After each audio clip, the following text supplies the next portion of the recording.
We at St. John River District Hospital Auxilary welcome you to our Lights of Love celebration. As volunteers, we strive to be compassionate and caring to our community. Today, we celebrate the lives of 4 extraordinary volunteers. I am pleased to introduce the President and CEO of St. John River District Hospital, Mr. Frank Roma.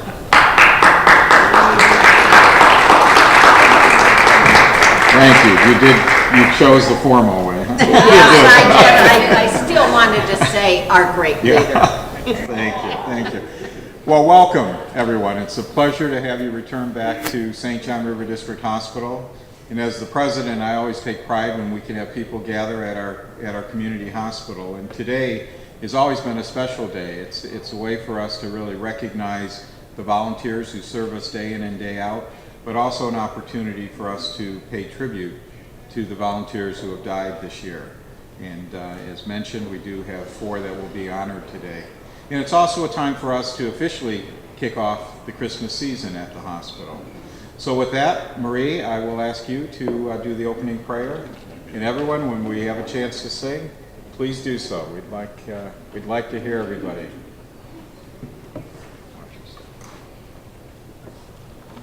If you choose, hold hands with someone.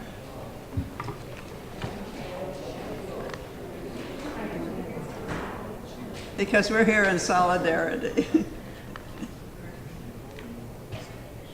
What a joy to be here together. Another year has passed, and once again we pause to celebrate the season. But we give special thanks for volunteers and mourn for those who've gone before us.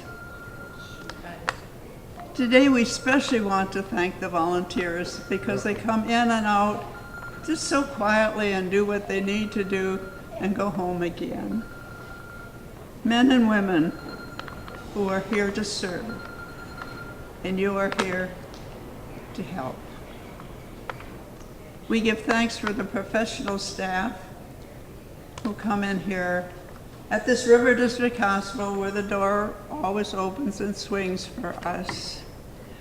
Professional staff who have trained to give care. But today we especially honor the volunteers. You know, we hear so many dastardly things going on in our world today. But here right now, holding hands, we are at peace. And we reach joy for one another. Here we serve people young and old, no matter their age or what they need. We are here to help. What do we care? We care for one another. And so let us say, Merry Christmas to everyone. Merry Christmas. Amen. Amen.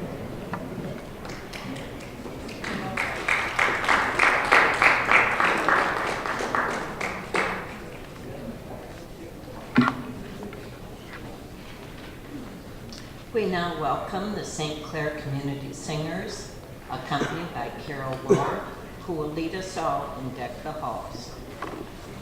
You can remain seated, but in your program, we're going to sing the first bunch of words and the second bunch of words, and that's verse 1. Then we'll sing the third bunch of words, but then you have to sing the second bunch of words for the ending of the second verse. So the middle part we're going to do twice. Oh,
Good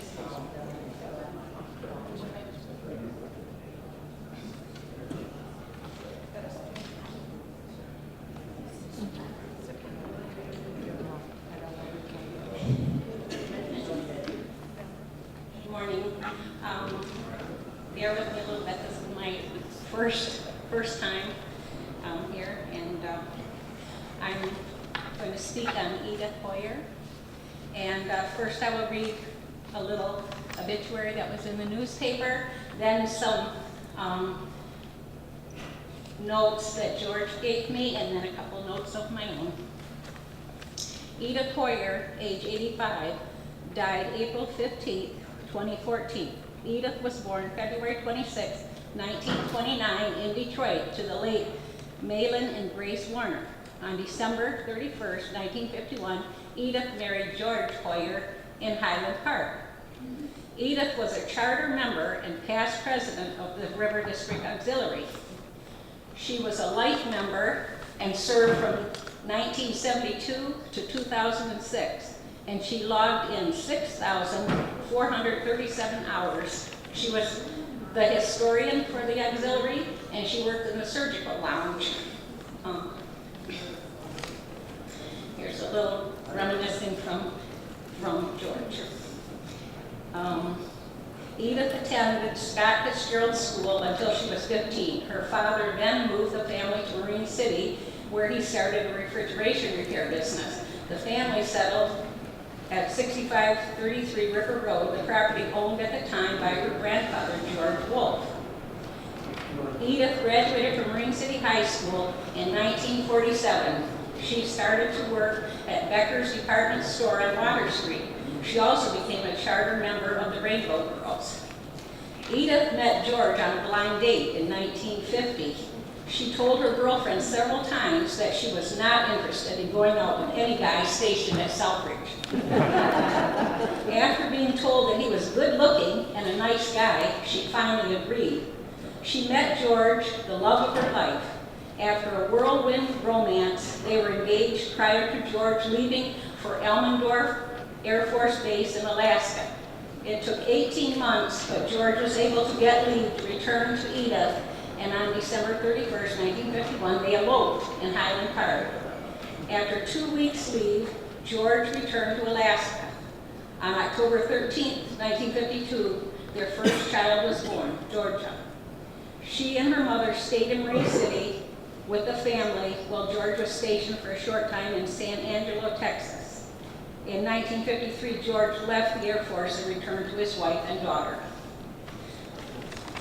A little bit of my own reminiscing is I met George and Edith when I was volunteering here in medical records around about 1999. At that time, I had a daughter who was thinking of going into the military. She had to write a paper for school on her career choice, and George was kind enough to let her interview him about the Army and Air Force, and he and Edith invited us to their home. She did go into the Army, and I had another daughter who went into the Air Force. Whenever I saw George and Edith, they always asked about my girls. I visited Edith several times while she was in Med Lodge, and I always appreciated their concern for my daughters. It was nice to know that I always had somebody I could call when I was worried about things, because both of them served in Iraq and Afghanistan, and I was really worried. And George was a comfort to me, and Edith. In closing, I will just say a little statement here. God saw that she was getting tired. A cure was not meant to be, so he put his arms around her and whispered, "Come to me." Thank you.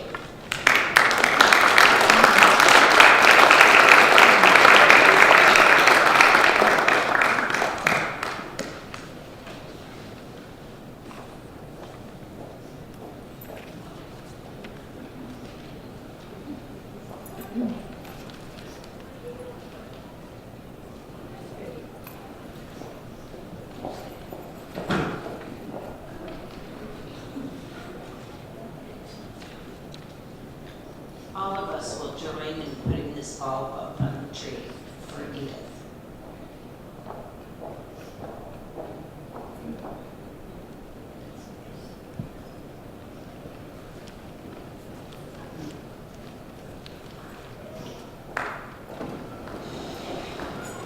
Beautiful bulb. Thank you, Cheryl. George, we welcome you. Joyce Fragrance, please.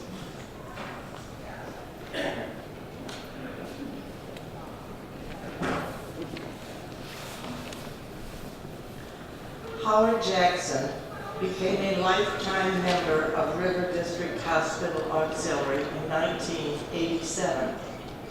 He was an active volunteer until about 3 years ago when his health had declined. He worked in the emergency and x-ray departments, the surgical lounge, and the information desk. Howard also served as organization president. I didn't check on the years, but it was maybe about 6-7 years ago. Howard was awarded a Golden Oldies Award honoring outstanding volunteers over the age of 80 in the greater Detroit area for his many years of service and dedication. Howard held a doctorate in education and served in the Algonac School District as teacher and principal for 35 years. He was a former mayor of Algonac and a St. Clair County commissioner. Howard was a humble man, and we do miss him. One volunteer said her favorite memory of him is when he encountered a difficult person, he would say, "There's no excuse for ugly." Howard died September 14th, 2014 at the age of 91.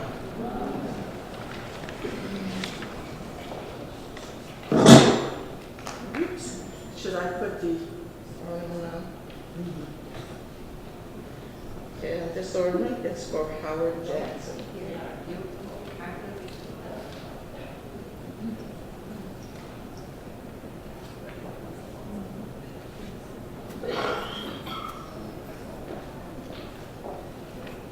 Thank you, Joyce.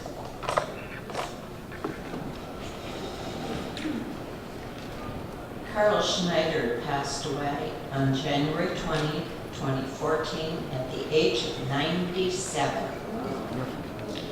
Both Carl and his wife Marilyn volunteered in the clerical department as well as many other areas. I've been told that Carl really enjoyed volunteering and conversing with people. He could be seen every Monday morning doing a lot of copying. Carl was a very religious man, a good friend, and always willing to give advice to anyone who asked, and even to those that sometimes didn't ask. He always asked Marta, "How could you have had 9 children?" Does anyone have a personal memory of Carl that they would like to share? I do.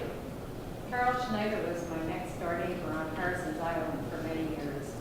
And Marilyn, his wife, was a tremendous cookie baker.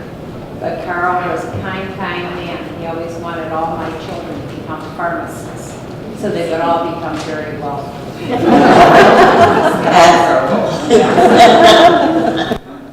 Anyone else? His wife, Phoebe, played the violin. She was a teacher, and I was next door to her in my room. And when the children got restless, I could hear her violin playing, and everything would calm down. Anyone else?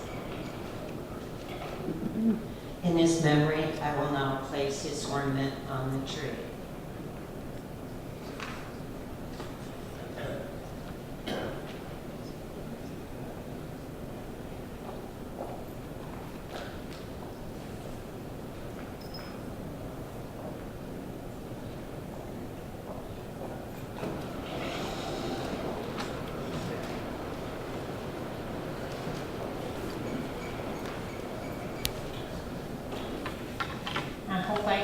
into it like the rest of them did. I've got Mrs. Sinclair, first name was Barbara.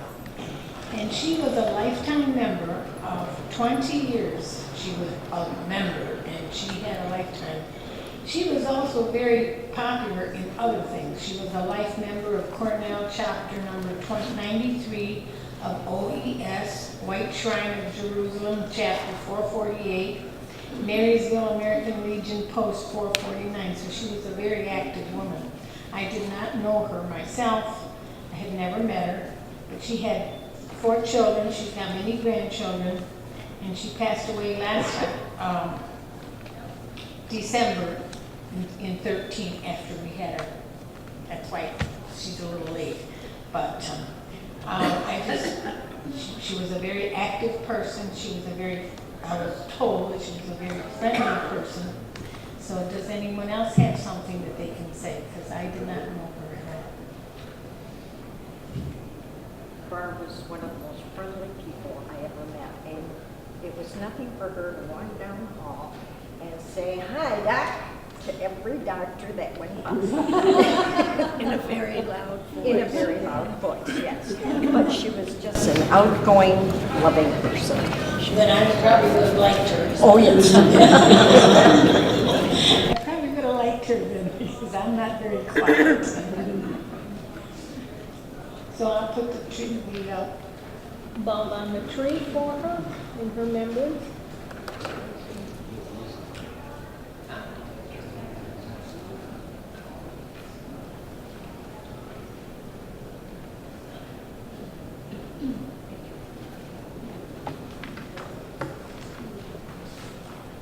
Thank you, Margaret.